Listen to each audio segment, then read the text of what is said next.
오늘의 말씀은 열왕기상 12장 1절부터 24절 말씀입니다. 9절까지만 읽겠습니다.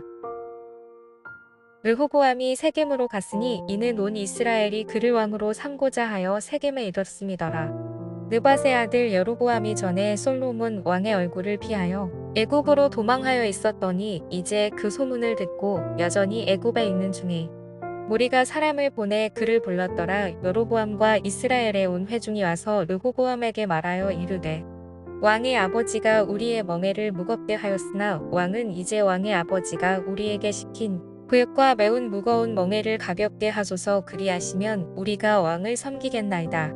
르호보암이 대답하되 갔다가 3일 후에 다시 내게로 오라 하매 백성이 가니라. 르호보암 왕이 그의 아버지 솔로몬의 생전에 그 앞에 모셨던 노인들과 의논하여 이르되 너희는 어떻게 충고하여 이 백성에게 대답하게 하겠느냐. 대답하여 이르되 왕이 만일 오늘 이 백성을 섬기는 자가 되어 그들을 섬기고 좋은 말로 대답하여 이르시면 그들이 영원히 왕의 종이 되리이다 하나 왕이 노인들이 자문하는 것을 버리고 자기 앞에 모셔있는 자기와 함께 자라난 어린 사람들과 의논하여 이르되 너희는 어떻게 자문하여 이 백성에게 대답하게 하겠느냐. 백성이 내게 말하기를 왕의 아버지가 우리에게 매운 멍에를 가볍게 하라 하였느니라. 여러분, 열왕기상 11장 마지막 부분에 솔로몬이 노쇠하여 죽음을 맞이하게 되었습니다. 그리고 그의 아들인 르호보암이 차기 왕이 되었는데요. 그래서 온 이스라엘이 이 르호보암을 왕으로 세우고자 세겜에 모였습니다. 그런데 그때 온 이스라엘이 새롭게 왕이 된 르호보암에게 이러한 요청을 하는데요. 4절에 이렇게 기록합니다.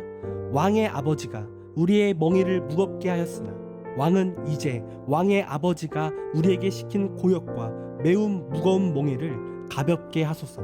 그리하시면 우리가 왕을 섬기겠나이다. 여러분, 지금 이스라엘 백성들이 차기 왕이 된 르호보암에게 어떠한 말을 하고 있습니까? 솔로몬 때에 행했던 그 고역과 무거운 멍에를 가볍게 해달라는 그러한 요청을 하고 있다는 거예요. 여러분, 과거 솔로몬 때에 솔로몬은 나라 안에 큰 공사를 여러 차례 진행했습니다. 먼저 솔로몬은 성전 건축을 진행했었고 또 자신의 왕궁과 또 자신의 후궁들의 거처까지 계속해서 건축을 진행했었죠. 그런데 그러한 건축이 진행되는 와중에 여러분, 솔로몬이 그 건축을 혼자 진행을 했겠습니까? 이스라엘 백성들의 노역이 필요했었던 거예요. 그리고 그러한 건축을 위한 세금도 필요했었던 거죠. 그래서 백성들 입장에서는 이것이 너무나 힘들었던 겁니다. 분명 하나님의 성전이 지어졌을 땐 그 기쁨으로 그 성전을 지었는데 갑자기 후궁들의 처소까지 계속해서 그러한 그들의 노동과 그들의 세금을 착취해가니 여러분, 백성들은 너무나 고됐던 겁니다. 그래서 이제는 차기 왕인 르호보암에게 찾아가서 이제는 그러한 고역과 멍에에서 가볍게 해달라고 요청을 하고 있다는 거예요. 그러면 당신을 잘 따르겠노라 라고 말하며 백성들이 지금 요청을 하고 있는 거죠. 여러분, 그러자 르호보암이 어떻게 말합니까? 5절 말씀을 보면 백성들에게 3일만 생각할 시간을 달라는 말을 한다라는 거예요. 그러면서 이 르호보암은 6절에 솔로몬과 함께 있던 원로들을 찾아갑니다. 그리고 오늘 이 문제에 대해서 백성들에게 어떻게 대답을 해줘야 할지 묻는 거예요. 그러자 그 원로들이 말하는 말은 무엇이냐면 그들의 요구를 들어주라고 그렇게 조언을 한다라는 거예요. 그래야 이스라엘 백성들이 영원히 왕을 잘 섬길 것이다 라고 그렇게 조언을 하는 것이죠. 그런데 이 르호보암은 원로들의 조언을 무시합니다. 그리고 이어서 자신과 함께 자란 자기 또래의 사람들에게 찾아가 조언을 듣는다라는 거예요. 그리고 11절에 이렇게 그들이 조언을 하는데요. 내 아버지께서 너희에게 무거운 멍에를 매게 하였으나 이제 나는 너희의 멍에를 더욱 무겁게 할지라. 내 아버지는 채찍으로 너희를 징계하였으나 나는 전갈 채찍으로 너희를 징계하리라 하소서. 여러분, 지금 젊은이들이 어떻게 조언합니까? 더욱 이스라엘을 강하게 다스리라고 그렇게 조언을 하고 있다라는 거예요. 솔로몬 때보다 더욱 멍에를 메고 더욱 강한 정갈 채찍으로 징계하라는 그러한 조언을 한다라는 거죠. 여러분, 그리고 이러한 조언을 듣자 르호보암은 젊은 자들의 이 조언을 마음에 들기 시작했다는 겁니다. 그래서 이 르호보암은 백성들 앞에서 그들의 요청을 거부하고 그들에게 강하게 통치할 것이다 라는 말을 선포한다라는 거예요. 여러분, 그러자 이스라엘 백성들이 어떠한 말을 하기 시작합니까?